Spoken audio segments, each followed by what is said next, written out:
Game Dev Journey. Hey everyone, it's Rob from Game Dev Journey. Happy Friday! It's the weekend, baby! Time for some indie devlogs, but first, a joke. I heard that Norway has started to put barcodes on the sides of all their ships. I assume that this is because they want to Scandinavian.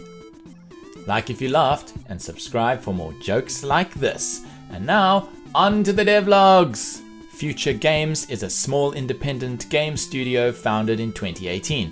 They focus on fun, story-based games. Their games are made in the Godot engine, and in their latest devlog, they describe the process of adding a labyrinth to their dungeon crawler indie game Into the Chasm.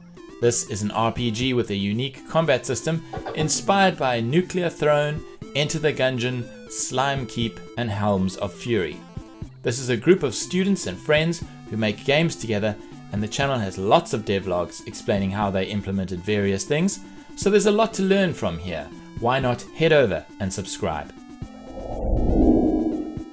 Zelurius is a graphic designer who has just started work on his indie game called Project Wisp. He's making the game in the Godot engine, and he has a few devlogs out in which he brainstorms ideas for the game, and another where he takes us through the process of creating art for the game. It's always great to see the process of actual artists and designers, so if you want some tips for your own games, then subscribe to Zelurius to learn more. We daydream, we believe, and we create.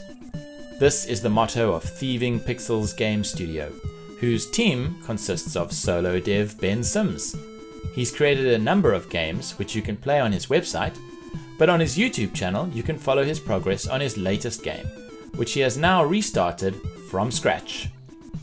The game is being made in Unity, and you can see how he's added a Unity shader to highlight some in-game objects. Ben is making great content, so please go over there and subscribe to support him further. Are you beginning your game dev journey? Maybe just vaguely interested in game development, or an industry veteran who wants to tackle solo indie game development. Thomas Stewart recently read a book titled How to Make a Video Game All by Yourself by Matt Hackett, and here he goes over some of the tips and advice the author has for all people who want to make a game as a solo indie dev.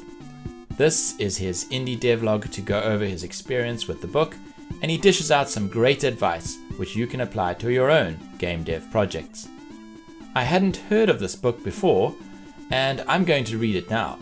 So if you want to hear what it's all about, then go directly to Thomas's channel right now.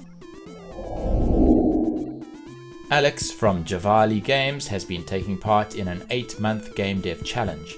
Because of this, he's been posting regular devlogs for the game which he's making, so we can follow his progress.